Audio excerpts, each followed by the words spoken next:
আসসালামু আলাইকুম। আমি মোহাম্মদ রেজাল হলাদার আপনাদের সাথে আছি। পে স্কেল নিয়ে সরকারি কর্মকর্তা কর্মচারীদের ধৈর্য ধরার আহ্বান জানিয়েছেন অর্থ উপদেষ্টা সালেউদ্দিন আহমেদ। সুপ্রিয় দর্শক, পে স্কেল নিয়ে সরকারি কর্মকর্তা কর্মচারীদের ধৈর্য ধরার পরামর্শ দিয়েছেন অর্থ উপদেষ্টা সালেউদ্দিন আহমেদ। শুক্রবার 16 জানুয়ারি বিকেল 5টার দিকে নাটোরের গুরুদাসপুর উপজেলায় মিনি স্টেডিয়াম পরিদর্শনকালে এ পরামর্শ দেন তিনি। অর্থ উপদেষ্টা ডক্টর সালেউদ্দিন আহমেদ বলেন, পে স্কেল নিয়ে একটি কমিটি গঠন করা হয়েছে। কমিটির সুপারিশ অনুযায়ী সরকার সিদ্ধান্ত গ্রহণ করবে। নতুন পে স্কেল দ্রুত বাস্তবায়ন করা হবে উল্লেখ করে অর্থ উপদেষ্টা ডক্টর সালেউদ্দিন আহমেদ বলেন, পে স্কেল সংক্রান্ত কমিটির রিপোর্ট পাওয়ার পর দ্রুত তা বাস্তবায়নের প্রয়োজনীয় ব্যবস্থা নেওয়া হবে। তিনি বলেন, গণভোটে মানুষের ইচ্ছার প্রতিফলন ঘটবে। গণভোট হ্যাঁ ভোট নিশ্চিত করতে প্রশাসনিক কর্মকর্তারা দায়িত্ব পালন করেছেন। পাশাপাশি গণভোট সম্পর্কে সাধারণ মানুষকে সচেতন করার দায়িত্ব গণমাধ্যমেরও রয়েছে। তিনি নিজেও বিভিন্ন জেলায় গিয়ে গণভোটের গুরুত্ব তুলে ধরে বলে জানান। এ সময় উপস্থিত ছিলেন মন্ত্রিপরিষদ সচিব শেখ আব্দুল রশিদ, অর্থ সচিব ডক্টর মোহাম্মদ খায়রুজ্জামান মজুমদার, অর্থনৈতিক সম্পর্ক বিভাগের সচিব মোহাম্মদ শাহরিয়ার কাদের সিদ্দিকী, বিজ্ঞান ও প্রযুক্তি মন্ত্রণালয়ের সচিব মোহাম্মদ আনোয়ার হোসেন এবং বাংলাদেশ পরমাণু শক্তি কমিশনের চেয়ারম্যান। এছাড়া রাজশাহী বিভাগীয় কমিশনের ডক্টর নওয়াম বজলুল রশিদ, নাটোরের জেলা প্রশাসক আসমা শাহিন, পুলিশ সুপার মোহাম্মদ আব্দুল ওয়াহাব, উপজেলা নির্বাহী কমিটির ফাহমিদা আফরোজ সহ প্রশাসনের বিভিন্ন পর্যায়ের ঊর্ধ্বতন কর্মকর্তারা উপস্থিত ছিলেন এবং পে স্কেল দ্রুত বাস্তবায়নের আভাস দিয়েছেন অর্থ উপদেষ্টা। সরকারি কর্মকর্তা কর্মচারীদের নতুন পে স্কেল ঘোষণা ও বাস্তবায়ন বিষয়ে ধৈর্য ধরার আহ্বান জানিয়ে তিনি একটা গ্রিন সিগন্যাল দিয়েছেন অর্থ উপদেষ্টা ডক্টর সালেউদ্দিন আহমেদ। অর্থাৎ শুক্রবার 16 জানুয়ারি বিকেলে নাটোরের যে গুরুদাসপুর মিনি স্টেডিয়াম পরিদর্শন এসে তিনি এই আহ্বান জানান। অর্থ উপদেষ্টা বলেন, পে স্কেলের বিষয়ে একটি কমিটি গঠন করা হয়েছে। ওই কমিটির রিপোর্ট জমা দিলে দ্রুত তা বাস্তবায়নের প্রয়োজনীয়তা ব্যবস্থা গ্রহণ করা হবে। এ সময় উপদেষ্টার সঙ্গে ছিলেন মন্ত্রিপরিষদ সচিব শেখ বজলুল রশিদ, অর্থ সচিব ডক্টর মোহাম্মদ খায়রুজ্জামান মজুমদার, অর্থনৈতিক সম্পর্ক বিভাগের সচিব মোহাম্মদ শাহরিয়ার কাদের সিদ্দিকী এবং বিজ্ঞান ও প্রযুক্তি মন্ত্রণালয়ের সচিব মোহাম্মদ আনোয়ার হোসেন। সুপ্রিয় দর্শক, আমরা যে নিউজটি করছি এটা কিন্তু কালের কণ্ঠ থেকে।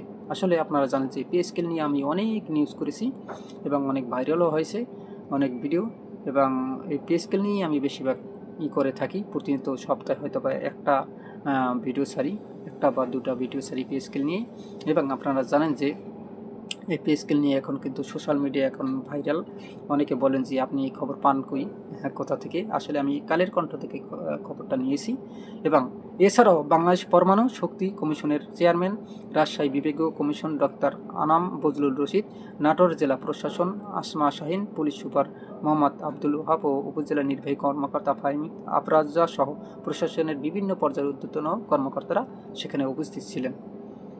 কিন্তু এই পে স্কেল আপনারা জানেন যে নবম পে স্কেল অবশেষে কিন্তু চূড়ান্ত হওয়ার একদম পথে।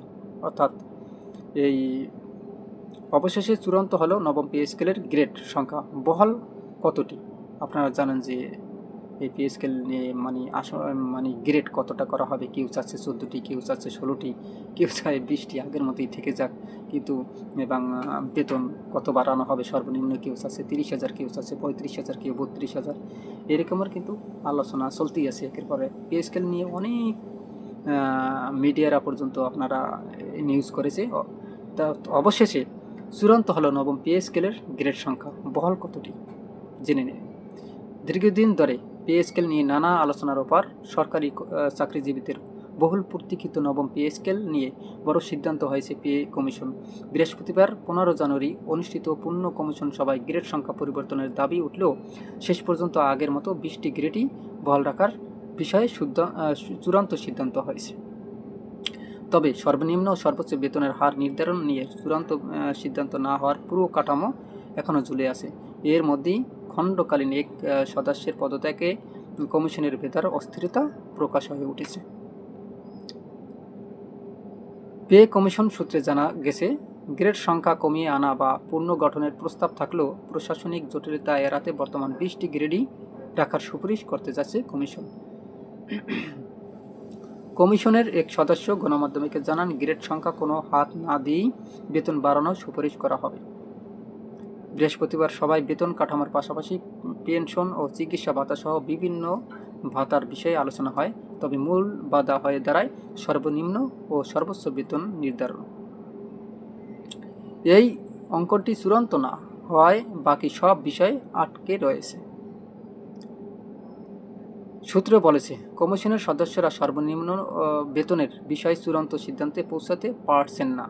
আগামী 21 জানুয়ারি পরবর্তী সভায় এ বিষয়ে পুনরায় আলোচনা হবে। এর আগে বেতন বৈষম্য কমাতে বেতনের অনুপাত 1:8 রাখার কথা শোনা গিয়েছিল। তবে পে স্কেল নিয়ে চলা গুরুত্বপূর্ণ এই সময়ে গতকাল বৃহস্পতিবার পদত্যাগ করেছেন খণ্ডকালীন সদস্য এবং ঢাকা বিশ্ববিদ্যালয়ের অ্যাকাউন্টিং বিভাগের চেয়ারম্যান অধ্যাপক মোহাম্মদ মাকসুদুর রহমান সরকার। আর্থিক সংকট ও আসন্ন ত্রয়োদশ জাতীয় সংসদ নির্বাচনকে সামনে রেখে অন্তর্বর্তী সরকারের নতুন পে স্কেল ঘোষণার সিদ্ধান্ত থেকে সরে এসেছে। তবে এই উদ্দেশ্যে গঠিত পে কমিশন কার্যক্রম বন্ধ করা হয়নি। কমিশনকে কাজ চালিয়ে যাওয়ার নির্দেশ প্রদান করা হয়েছে, যাতে একটি পূর্ণাঙ্গ ফ্রেমওয়ার্ক প্রস্তুত করা যায়। তবে কমিশনের চূড়ান্ত প্রতিবেদন অন্তর্বর্তী সরকারের কাছে জমা দেওয়া হবে, যা নির্বাচনের পর নতুন নির্বাচিত সরকারের হাতে তুলে দেওয়া হবে। বেতন কাঠামো ঘোষণার অপেক্ষায় থাকাকালীন সময়ে বিদ্যমান বিধি অনুযায়ী মহাকর্ষ ভাতা পাবেন সরকারি চাকরিজীবীরা। সুপ্রিয় দর্শক, ভিডিওটা সম্পূর্ণ দেখুন। সামনে আমরা এই মহাকর্ষ ভাতা নিয়েও কিছুটা আলোচনা করব। এবং মহাকর্ষ ভাতা পাচ্ছেন সরকারি চাকরিজীবীরা কোন গ্রেডে কত তা জানিয়ে দেব। সুপ্রিয় দর্শক, দীর্ঘদিন ধরে পে স্কেল নিয়ে নানা আলোচনা চললেও শেষ পর্যন্ত পে স্কেল ঘোষণার সিদ্ধান্ত থেকে সরে এসেছে অন্তর্বর্তী সরকার। পে স্কেল নিয়ে অনিশ্চয়তা বৃদ্ধি পেলেও বেতন কাঠামো ঘোষণার অপেক্ষায় থাকাকালীন সময়ে বিদ্যমান বিধি অনুযায়ী মহাকর্ষ ভাতা পাবেন সরকারি চাকরিজীবীরা। নতুন বেতন কাঠামো কার্যকর না হওয়া পর্যন্ত এই ব্যবস্থা বহাল থাকবে বলে স্পষ্ট করেছে অন্তর্বর্তীকালীন সরকার। আর্থিক সংকট ও আসন্ন ত্রয়োদশ জাতীয় সংসদ নির্বাচনকে সামনে রেখে অন্তর্বর্তী সরকার নতুন পে স্কেল ঘোষণার সিদ্ধান্ত থেকে সরে এসেছে, তবে কার্যক্রম চালিয়ে যেতে বলেছে। তবে এসব উদ্দেশ্য গঠিত পে কমিশন কার্যক্রম বন্ধ করা হয়নি। কমিশনকে কাজ চালিয়ে যাওয়ার নির্দেশ প্রদান করা হয়েছে, যাতে একটি পূর্ণাঙ্গ ফ্রেমওয়ার্ক প্রস্তুত করা যায়। কমিশনের চূড়ান্ত প্রতিবেদন অন্তর্বর্তী সরকারের কাছে জমা দেওয়া হবে, যা নির্বাচনের পর নতুন নির্বাচিত সরকারের হাতে তুলে দেওয়া হবে। সরকার সূত্রে জানা গেছে, সময়মতো স্বল্পতা ও ফেব্রুয়ারিতে জাতীয় সংসদ নির্বাচন অনুষ্ঠানের পরিস্থিতির কারণে নির্বাচন পূর্ব সময়ে নতুন পে স্কেল ঘোষণার কোনো সম্ভাবনা নেই। ফলে নতুন কাঠামো বাস্তবায়ন না হওয়া পর্যন্ত সরকারি চাকরিজীবীরা বিদ্যমান নিয়ম অনুযায়ী মহাকর্ষ ভাতা পেতে থাকবেন। Bangladesh bank governor doctor Ahsan H Mansur সম্প্রতি গণমাধ্যমকে জানান, আসন্ন জাতীয় নির্বাচনের আগে নতুন পে স্কেল ঘোষণার প্রশ্নই ওঠে না। তবে তার মতে বর্তমান অন্তর্বর্তী সরকার এ বিষয়ে কোনো চূড়ান্ত সিদ্ধান্ত না নেওয়াই যুক্তিযুক্ত। এদিকে অর্থ উপদেষ্টা ডক্টর সালাউদ্দিন আহমেদ জানান, পে কমিশনকে নির্দিষ্ট সময়ের মধ্যে প্রতিবেদন জমা দিতে বলা হয়েছে। সেখানে দেশের আর্থিক সামাজিক অবস্থা ও মূল্যস্ফীতির বিষয়টি গুরুত্ব দিয়ে বিবেচনার নির্দেশ দেওয়া হয়েছে। সরকারের লক্ষ্য সময় উপযোগী একটি বেতন কাঠামো প্রদান।